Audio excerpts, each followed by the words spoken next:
बिस्मिल्लाहिर्रहमानिर्रहीम। तो अब हम स्टार्ट करने जा रहे हैं characteristics of enzyme, chapter number 6 of class 9th।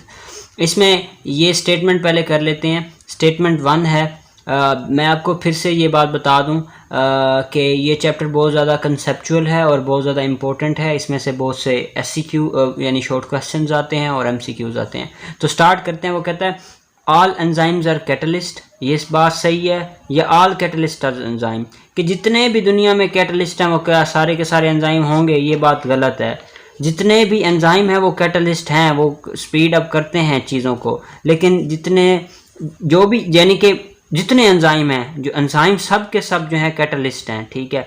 लेकिन जो कैटलिस्ट हैं वो सारे एंजाइम तो नहीं है, कुछ कैटलिस्ट और चीज़ें हो सकती हैं, एंजाइम नहीं हो सकते। यानी कैटलिस्ट एक चीज़ है जो किसी चीज़ को स्पीड अप करती है। कैटलिस्ट के कैटेगरी के अंदर एंजाइम आते हैं, लेकिन कैटलिस्ट जो है वो कैटलिस्ट में एंजाइम आ सकते हैं, ठीक है। एंजाइम के अलावा कोई और चीज़ आ सकती है, जैसे कोई कॉपर आ गया, ठीक है। किसी रिएक्शन में कॉपर अगर हम किसी रिएक्शन के में ऐड कर दें तो वो रिएक्शन तेज़ हो जाएगा। सिल्वर ऐड कर दें या इस तरह की चीज़। अब सिल्वर जो है वो एंजाइम तो नहीं है ना, लेकिन जितने भी एंजाइम है वो तो कैटलिस्ट हैं। आपको होपफुली समझ आ गई होगी। सिंपल बात यह है कि जितने भी एंजाइम है वो कैटलिस्ट होते हैं, लेकिन सब के सब कैटलिस्ट एंजाइम नहीं होते। अब कॉपर कोई एंजाइम तो नहीं है, कॉपर कैटलिस्ट है लेकिन एंजाइम नहीं है, तो ये बात गलत होगी। इसलिए स्टेटमेंट 1 जो है वो राइट है। उसके अलावा मैंने इधर एक टेबल छोड़ा था, वो कह रहा है मेटाबॉलिज्म जो होता है उसका मतलब चेंज होता है। ये यूनानी लफ्ज़ है। इसका सबसे पहले जो कंसेप्ट हमें दिया था वो इब्ने नफीस ने दिया था। उसने कहा था the body and its parts are always undergoing a change. उसने कहा था जिस्म और जिस्म के सारे हिस्से तब्दील होते रहते हैं। अब हम आ जाते हैं कैरेक्टरिस्टिक्स ऑफ एंजाइम की तरफ, और वो कहता है इन 1878 जर्मन फिजियोलॉजिस्ट जो फिजियोलॉजी पढ़ता था, आपने पढ़ा था ना, स्टडी ऑफ द वो हिस्टोलॉजी था, स्टडी ऑफ टिश्यू। फिजियोलॉजी जो है वो बॉडी के अंदर जो मैकेनिज्म हो रहे हैं उनकी स्टडी को हम कहते हैं फिजियोलॉजी, और वो फिजियोलॉजिस्ट था, ठीक है। आप MBBS में प्रॉपर सेकेंड ईयर यानी MBBS के पहले साल में और दूसरे साल में फिजियोलॉजी पढ़ेंगे। उसका नाम था विल्हेम कोने। उसने क्या कहा था? First use the term enzyme. वो पहला बंदा था जिसने एंजाइम का लफ्ज़ इस्तेमाल किया था, जिसने कहा था कि भाई जिस्म में एंजाइम भी होते हैं।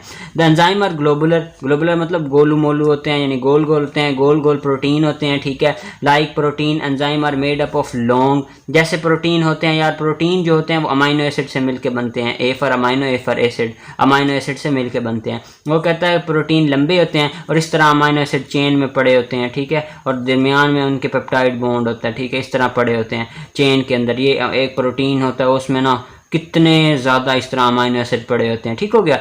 अच्छा, वो कहता है ये लंबी चेन बना रहे होते हैं, और that are fold to produce 3 dimensional यानी 3D मूवीज़ आप देखते हैं आजकल, 3D सॉन्ग्स आ गए हैं, वो 3 डायमेंशनल होते हैं कि उसकी तीनों तरफ से हम देख सकते हैं। ये किताब है ना, आपको इसको सिर्फ ऊपर से देख सकते हैं, ठीक है। लेकिन अगर ऐसे मैं दिखाऊं तो आप इधर से भी देख सकते हैं, इधर से भी देख सकते हैं। ये 2 व्यूज़ इसको आ रहे हैं, 2D। और अगर इसकी ये वाला पेज देखूँ तो ये 3 डायमेंशंस आ रही हैं, ठीक है। इस तरह उसने कहा कि एंजाइम जो है वो चेन होती है, और चेन आपस में एक दूसरे के ऊपर कोइल अप हो जाती है और एक गोला सा बन जाता है, ग्लोबुलर स्ट्रक्चर बन जाता है, वही एंजाइम होता है। All biochemical catalyst are not protein. जितने भी बायोकेमिकल कैटलिस्ट हैं सब के सब प्रोटीन नहीं होते। फॉर एग्जांपल RNA भी एक कैटलिस्ट है। Catalyst molecule also catalyse reaction.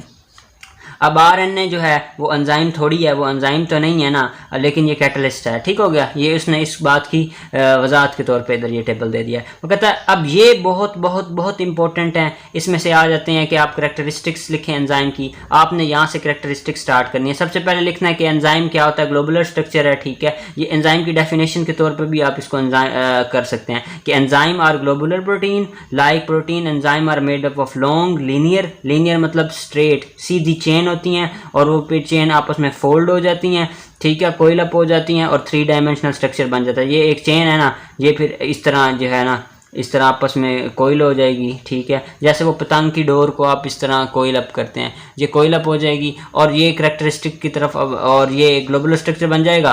और ग्लोबुलर स्ट्रक्चर जो होगा वो 3D होगा, यानी 3 डायमेंशनल होगा, और इसी को एंजाइम का नाम दे देंगे। अब ये करैक्टरिस्टिक्स बहुत इंपॉर्टेंट है, मैं फिर कह रहा हूँ। Almost all enzyme are protein. सब के सब एंजाइम तकरीबन सभी प्रोटीन होते हैं और अमाइनो एसिड से मिलकर बने होते हैं, ये मैंने पहले ही आपको बात बता दी। Most of the reaction rate are millions of most enzyme reaction rate are million of the time faster than those compare with uncatalyzed reaction। जब कोई एंजाइम किसी रिएक्शन में आता है ना तो वो मिलियन टाइम उस रिएक्शन को तेज कर देता है, इतनी ज़्यादा स्पीड बढ़ा देता है। 1 मिलियन होता है 10 लाख के बराबर, इतना तेज़ हो जाएगा रिएक्शन अगर हम एंजाइम को उस रिएक्शन में ऐड कर दें। ये कोई रिएक्शन हो रहा है ना, कोई भी रिएक्शन लगा लो, यहाँ पे प्रोडक्ट, यहाँ पे रिएक्टेंट है, ये प्रोडक्ट बन रहा है और इधर हम एंजाइम लगा देना तो ये जो रिएक्शन है 10 लाख गुना तेज़ हो जाएगा। एज विद ऑल कैटलिस्ट, जैसे सब के सब कैटलिस्ट के साथ होता है, enzyme are not consume by the reaction they catalyse. अच्छा, अब वो ये कह रहा है ये रिएक्शन तो करेंगे लेकिन ना ही तब्दील होंगे ना ही ख़त्म होंगे। अब ये जो एंजाइम है इसको मैं ना 10 दफ़ा इस्तेमाल कर सकता हूँ कोई रिएक्शन करने के लिए, ये ख़त्म नहीं होगा, ये हमेशा का हमेशा वैसे का वैसा रहेगा, ठीक है। फिर ये इसको मैं 100 दफ़ा इस्तेमाल कर लूँ, ये वैसे का वैसा रहेगा, कंज्यूम नहीं होगा, ख़त्म नहीं होगा और ना इसका स्ट्रक्चर चेंज होगा, ठीक हो गया। ये करैक्टरिस्टिक होगी। तीसरी वो कहता है दे आर वेरी स्पेसिफिक, ये इंपॉर्टेंट है, ये वाली जो करैक्टरिस्टिक है ना इंपॉर्टेंट है कि एंजाइम जो होते हैं वो स्पेसिफिक होते हैं। एक एंजाइम मुंह उठा के सारे रिएक्शन नहीं कर सकता, एक एंजाइम एक किस्म का रिएक्शन करेगा। जैसे ग्लाइकोलाइसिस के एंजाइम हैं, आप आगे पढ़ेंगे ग्लाइकोलाइसिस, ठीक है। इसमें क्या होता है, ग्लूकोज जो होता है ना वो टूट रहा होता है, मैं आपको आराम से अभी इधर इस तरह बता देता हूँ। इसके जो एंजाइम होते हैं ना, जब ग्लूकोज टूट रहा होता है तो इसके जो एंजाइम होंगे वो सिर्फ ग्लूकोज को तोड़ने वाले रिएक्शन में काम करेंगे। हर एक एंजाइम जो होता है वो मखसूस होता है एक रिएक्शन के लिए, ठीक हो गया, और वो मखसूस सबस्ट्रेट के साथ जाके बाइंड करता है, उसके साथ जाके जुड़ता है। Only a small portion of enzyme is directly involve in catalysis. एक छोटा सा, ये एक पूरा एंजाइम है ना, ये मैंने पूरा एक एंजाइम वैसे बना रहा हूँ, गोल सा होता है ना, उसका सिर्फ ये वाला छोटा सा हिस्सा है, बाकी सारा कोई भी काम नहीं करता, उसका यही छोटा सा हिस्सा काम करता है। इसी छोटे से हिस्से को मैं एक्टिव साइट कहता हूँ। ये बहुत बहुत बहुत कॉमन आ जाता है, what is active site of enzyme. MCQs तो ये आपका लगेगा ही लगेगा, नहीं तो शॉर्ट क्वेश्चन में आ जाएगा, इतना ज़्यादा ये इंपॉर्टेंट है। अच्छा, और this catalystic region is called active site. वो कहते हैं एंजाइम का छोटा सा हिस्सा जो होता है वो कैटालाइसिस करवाता है, यानी कि रिएक्शन को तेज करता है, इसी छोटे से हिस्से को हम एक्टिव साइट का नाम देते हैं। It recognises and bind to substrate, यही वो हिस्सा होता है जो जाके सबस्ट्रेट, ये सबस्ट्रेट कोई पड़ा ना, उसके साथ आके इस तरह एंजाइम बाइंड कर जाएगा और इसको फिर जो है इस तरह प्रोडक्ट हमारे पास कोई भी बन जाएगा, ठीक है। ये बना किसकी वजह से, ये जो एंजाइम पड़ा है, ये जो मैंने बनाया ना गोल सा जिसका मुंह नज़र आ रहा है और उसने ये रिएक्टेंट को पकड़ा हुआ है या सबस्ट्रेट को पकड़ा हुआ है और उसने ये प्रोडक्ट बना दिया, ये रिएक्टेंट है, ये एंजाइम है, ठीक है। अच्छा, वो कहता है यही छोटा सा हिस्सा जो एक्टिव साइट का होता है ना, यही जो होता है सबस्ट्रेट के साथ बाइंड कर रहा होता है, ये जुड़ रहा होता है। आगे वो कहता है ये active site very very important definition है, ठीक है। उसके बाद वो कहता है enzyme production can be enhanced और डिमिनिश्ड, यानी कि एंजाइम का जो प्रोडक्शन है वो या तो किसी चीज़ को बढ़ा सकता है या फिर डिमिनिश का मतलब है घटा सकता है by cell according to needs.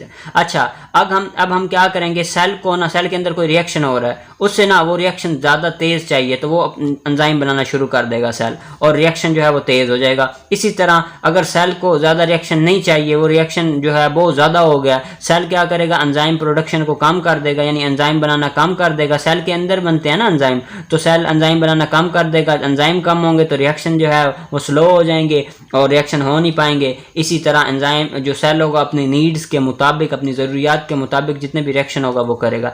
अच्छा, enzyme activity can be regulated by inhibitors and activator. अच्छा, कुछ ऐसी चीज़ें होते हैं, केमिकल होते हैं, वो एंजाइम के साथ बाइंड करते हैं और एंजाइम की ना स्पीड को, एंजाइम के काम को ख़त्म कर देते हैं, इनको कहते हैं इनहिबिटर्स। और कुछ केमिकल होते हैं वो जो है ना वो भी एंजाइम के साथ बाइंड करेंगे या जुड़ेंगे ना जाके, तो वो क्या होगा, ये जो है ना ये पागल हो जाएगा एंजाइम और पकड़ के रिएक्शन तेज़ करवाता जाएगा, ठीक है। इनको कहते हैं एक्टिवेटर। फिर से बता दूं, जो इनहिबिटर होता है वो एंजाइम के साथ जाके जुड़ेगा और जो रिएक्शन है उसको स्लो डाउन कर देगा, यानी कि आहिस्ता कर देगा, और उसको हम कहेंगे इनहिबिटर। और जो एक्टिवेटर होगा वो एक्टिवेट कर देगा एंजाइम को और एंजाइम तेज़ काम करना स्टार्ट कर देगा।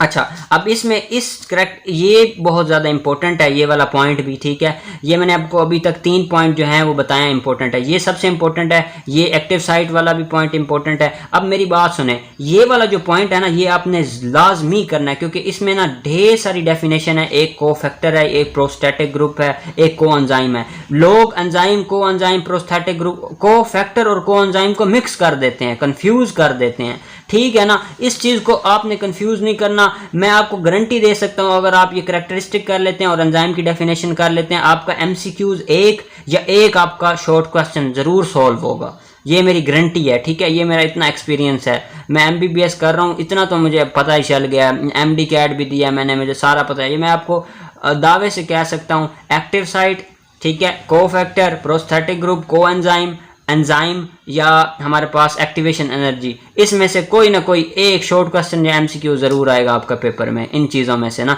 तो इनको पक्का कर लें, अपने 3-4 नंबर इधर से ही पक्के कर लें। अच्छा, अब वो कहता है some enzyme do not need any या don't need any additional component. कुछ एंजाइम ऐसे होते हैं, ये एक एंजाइम है ना, इसको किसी की ज़रूरत नहीं है, बस ये सबस्ट्रेट के साथ जाके जुड़ेगा और रिएक्शन कर देगा। और कुछ एंजाइम ऐसे होते हैं जिनको ना काम करने के लिए ना छोटे से पिद्दू सी किसी चीज़ की ज़रूरत होती है, किसी ना नॉन प्रोटीन, ये एंजाइम प्रोटीन होता है ना, और इसको ना एक नॉन प्रोटीन पार्ट की ज़रूरत होती है, जो पार्ट प्रोटीन का नहीं होता, वो आयन हो सकता है, ठीक है, उसको हम कोफैक्टर कहते हैं। अब मैंने क्या कहा, कुछ एंजाइम्स को छोटे से किसी नॉन प्रोटीन पार्ट की ज़रूरत होती है ताकि वो काम कर सकें, ठीक है, ठीक है। इसी चीज़ को हम कोफैक्टर का नाम देते हैं।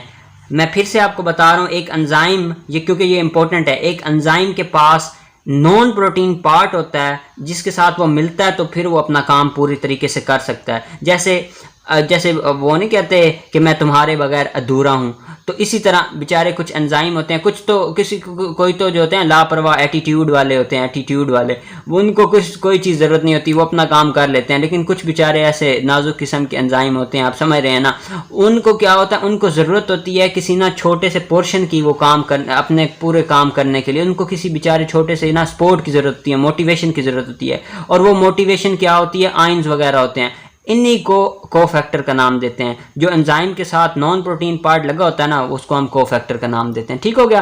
कोफैक्टर कैन, अब नहीं भूलना कि जो एंजाइम के साथ नॉन प्रोटीन पार्ट होता है उसको हम कोफैक्टर कहते हैं, और वो आयन होता है, ठीक है। अब कौन से आयन होते हैं वो देखते हैं। कोफैक्टर, सॉरी यार, ये मेरी इधर से बुक का थोड़ा सा है, मैं पढ़ के आपको वैसे बता देता हूँ। Cofactor can be either inorganic, cofactor inorganic metal ion हो सकता है, ठीक है। कोफैक्टर की मिसाल क्या दी है, मेटल आयन। अब एमसीक्यूज आ जाता है, in enzyme metal ion is what, तो आपने कहना है कोफैक्टर है, मेटल आयन जो है वो कोफैक्टर है, ठीक है। और ऑर्गेनिक भी हो सकता है, फ्लेविन और हीम हीमोग्लोबिन में होगा, राइबोफ्लेविन में फ्लेविन होगा, ये आगे की बातें हैं। बहरहाल आपने ये मिसालें याद रख देनी है कोफैक्टर की। एग्जाम्पल, जब भी कोई चीज़ आती है ना एग्जाम में, तो आपने ना क्या करना है, एक तो उसकी डेफिनेशन साथ में उसका एग्जाम्पल भी देना है। अब एंजाइम आ जाए तो उसकी डेफिनेशन क्या देंगे, हमने पीछे कोई पढ़ी है डेफिनेशन के साथ कोई एग्जाम्पल पढ़ी है, बिल्कुल पढ़ी है हमने। ग्लाइकोलाइसिस के एंजाइम आप लिखते हैं, for example enzymes of glycolysis are example of enzymes,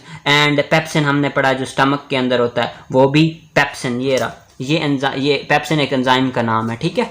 इसी तरह ट्रिप्सिन होता है, ट्रिप्सिन होता है, सॉरी, आरएनएज होते हैं, डीएनएज होते हैं, और उसके अलावा पॉलीमरेजेस होते हैं, कितने एंजाइम है, माल्टेज, सुक्रेज, लैक्टेज, उसके बाद मैं कहता हूँ कोलिसिस्टोकाइनेज, इतने ज़्यादा एंजाइम है ना। बस आपने ना पेप्सिन याद रख लेना है एंजाइम की एग्जांपल में, और कोफैक्टर की एग्जांपल में फ्लेविन, हीम और मेटेलिक आयन याद रख लेना है। मेटेलिक आयन इनऑर्गेनिक है और ऑर्गेनिक फ्लेविन और हीम है। और मेटेलिक और ऑर्गेनिक और नॉन ऑर्गेनिक में आपको मैं बता दूं कि क्या चीज़ है। मेटेलिक तो जो मेटल होंगे उनको मेटेलिक कहेंगे, ठीक है। इनऑर्गेनिक क्या होता है, जिसके अंदर हाइड्रोजन और कार्बन के अलावा भी कोई चीज़ें होती हैं, उसको हम कहते हैं इनऑर्गेनिक। और जिसके अंदर हाइड्रोजन, कार्बन, हाइड्रोजन वगैरह होते हैं ना, वो हमारे पास ऑर्गेनिक होते हैं, और ऑक्सीजन भी होता है, ये ऑर्गेनिक सब्सटेंसेस होते हैं। इनके अंदर ज़्यादातर कार्बन, हाइड्रोजन और ऑक्सीजन जिस सब्सटेंस के अंदर होगा ना,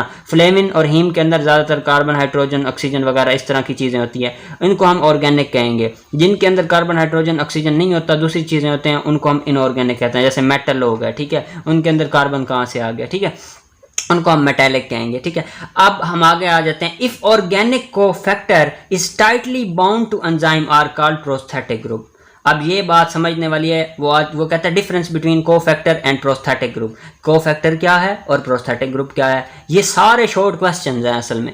वो असल में मैं आपको बताता हूँ, ये एंजाइम है ना, बिल्कुल सिंपल बात है। अगर एंजाइम के साथ एक कोई भी portion, non protein portion attach हो, चाहे वो इनऑर्गेनिक पोर्शन हो चाहे वो ऑर्गेनिक हो, है तो वो नॉन प्रोटीन ही ना, ठीक है, उसको हम कोफैक्टर कहेंगे। कोफैक्टर की मिसाल मैंने बता दी, मेटालिक आयन होते हैं, फ्लेविन होता है और हीम होता है। अब वो कहता है प्रोस्थेटिक ग्रुप क्या है। प्रोस्थेटिक ग्रुप ये है अगर एक एंजाइम जो कोफैक्टर था, फॉर एग्जांपल वो फ्लेविन था, वो इस एंजाइम के साथ जुड़ा हुआ है ना, टाइटली जुड़ा हुआ है, तो इसको हम प्रोस्थेटिक ग्रुप कह देंगे, ठीक है। समझ आ गई ना। एंजाइम के साथ अगर कोफैक्टर जो है, एंजाइम के साथ कोफैक्टर जो है वो टाइटली जुड़ा हो ना, इसको प्रोस्थेटिक ग्रुप कह देते हैं, ठीक है। वो कोफैक्टर की मिसाल आपको पता है, अगर मेटालिक आयन हो सकता है, फ्लेविन हो सकता है और हीम हो सकता है। आगे चलते हैं। If organic cofactor are loosely attach to enzyme they are called coenzyme, ठीक है।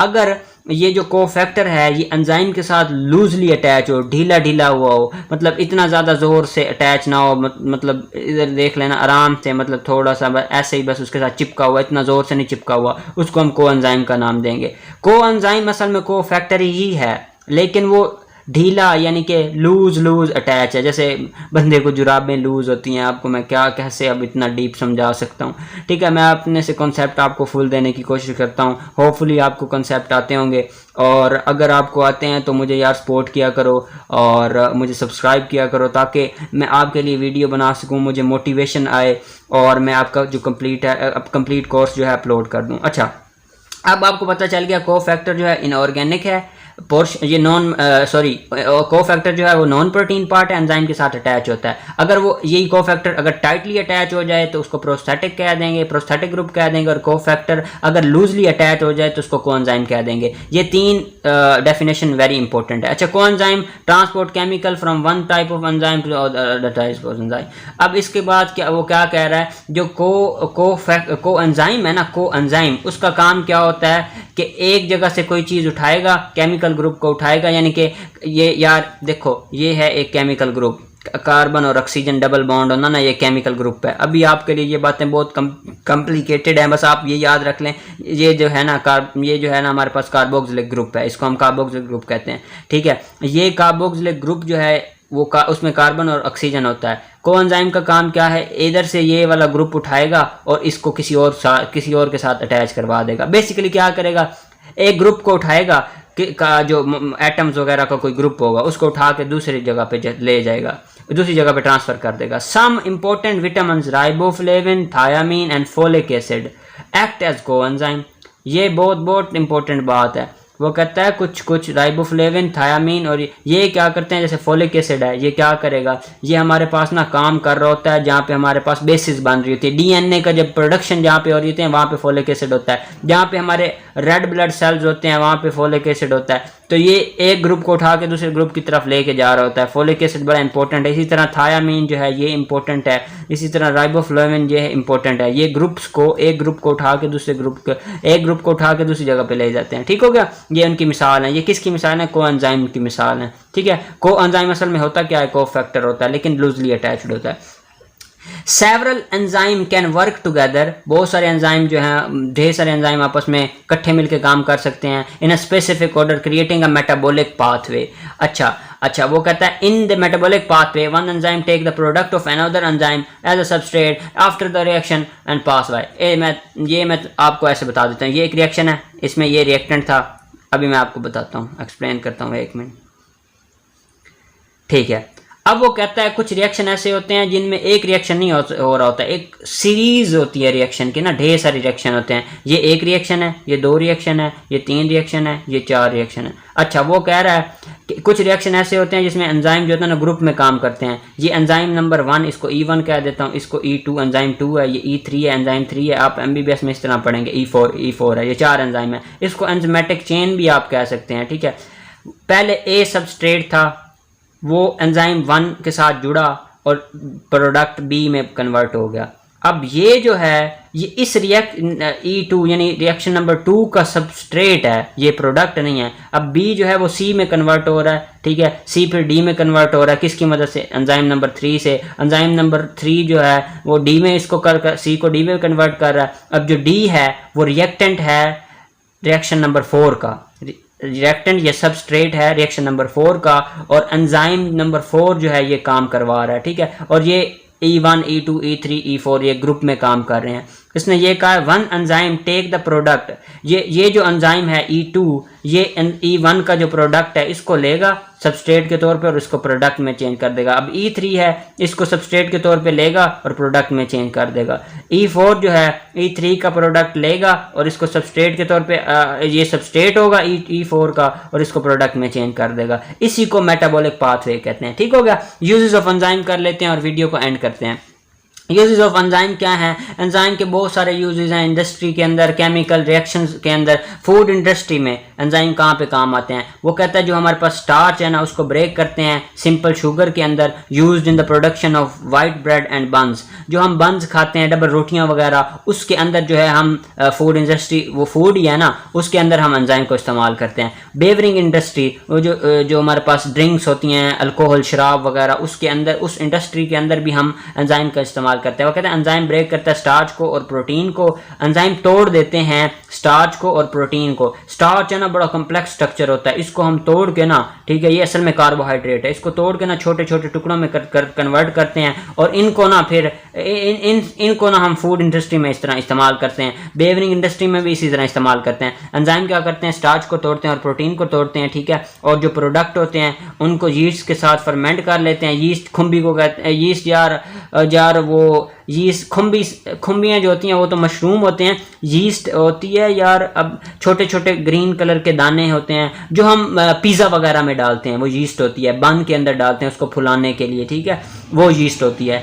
अच्छा, पिज़्ज़ा बेसिकली पिज़्ज़ा में डाल रहे होते हैं। और फॉर फर्मेंटेशन एक प्रोसेस है, ठीक है, जिसके अंदर हम अल्कोहल बना रहे होते हैं। Fermentation is a process to produce alcohol, यानी फर्मेंटेशन एक ऐसा अमल है जिसके अंदर हम शराब को बना रहे होते हैं। शराब की बनाने में भी एंजाइम का काम है, बन वगैरह और ब्रेड को बनाने में भी एंजाइम का काम है। पेपर इंडस्ट्री जो ये मेरी बुक का पेज है या आपका रजिस्टर का पेज है, उस इंडस्ट्री में भी एंजाइम इस्तेमाल होते हैं। उसमें भी स्टार्च को तोड़ा जाता है और उसकी विस्कोसिटी को कम किया जाता है and aids in making paper. Viscosity क्या होती है? गाढ़ापन। अब देखें पानी जो है ना वो कम गाढ़ा है और जो शहद है, शहद जो होता है, हनी होता है, वो ज़्यादा गाढ़ा है। अब मैं ये भी कह सकता हूँ विस्कोसिटी जो है वो गाढ़ेपन को कहते हैं। पानी जो है उसकी विस्कोसिटी कम है, शहद की विस्कोसिटी ज़्यादा है। इसी तरह आप ग्रीस ले लें, उसकी विस्कोसिटी और ज़्यादा है, ठीक है।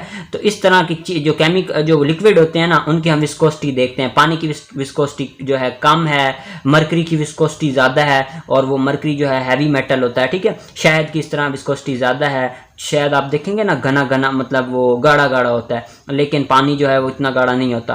तो हम क्या करते हैं? स्टार्च को तोड़ते हैं, उसकी विस्कोसिटी को कम कर देते हैं, पतला पतला कर लेते हैं, एक पेस्ट बना लेते हैं और उस पेस्ट से फिर हम पेपर बना लेते हैं, उसको सुखा के पेपर बन जाता है। तो पेपर इंडस्ट्री में भी इसको हम इस्तेमाल करते हैं। बायोलॉजिकल डिटर्जेंट, धोने, चीज़ों को धोने के काम भी ये जो है ना आ रहे होते हैं एंजाइम जैसे प्रोटीएज एक एंजाइम का नाम है। पेप्सिन हमने पढ़ा है, और प्रोटीएज की बात करें। प्रोटीएज क्या करता है? ये इस्तेमाल होता है प्रोटीन के स्टेन को रिमूव करने में। असल में प्रोटीएज क्या करता है? प्रोटीन को ना तोड़ फोड़ के ना फारिग कर देता है, ठीक है। कोई प्रोटीन, हमने कोई बोटी खाई, वो बोटी का दाग हमारे कपड़ों पे लग गया, ठीक है। अच्छा, वो फिर हम ये जो होता है हम साबुन लगाएंगे, ठीक है, या कोई सर्फ लेंगे, उसके अंदर प्रोटीएज होगा, जो उसके अंदर प्रोटीएज प्रेजेंट होगा, वो जो हम सर्फ वगैरह साबुन इस्तेमाल करेंगे, ठीक है। और वो प्रोटीएज जाएगा कपड़े को, हम जब घिसेंगे तो प्रोटीएज जब लगेगा प्रोटीन के ऊपर तो वो फ़ौरन प्रोटीन को ना तोड़ देगा और कपड़ा साफ़ सुथरा हो जाएगा, ठीक हो गया। इसी तरह अमाइलेज जो है वो जो है हमारे पास यूजुअली कार्बोहाइड्रेट्स होती हैं ना, हाँ बिल्कुल। अमाइलेज एक एंजाइम का नाम है, ठीक है। हमने पेप्सिन के बारे में पढ़ लिया, वो स्टमक के अंदर होता है। प्रोटीएज के बारे में पढ़ लिया यार, जिसके एंड पे, अब मैं आपको एक बात बता दूं, पूरी ज़िंदगी इस बात को नहीं भूलना, ये कोई भी नहीं बताता। अब मैं आपको बता रहा हूँ, ASE, जिसके एंड पे ASE हो ना, आपने पकड़ लेना कि ये भाई एंजाइम है। प्रोटीएज एंजाइम हो गया, अमाइलेज एंजाइम हो गया। सिर्फ पेप्सिन जो है ना वो असल में पेप्सिन जो है वो असल में ना एंजाइम की ना इनएक्टिवेट फॉर्म है, ठीक है। वो पेप्सिनोजन में पेप्सिनोजन उसकी इनएक्टिव सॉरी फॉर्म है और पेप्सिन जो है उसकी एक्टिव फॉर्म है।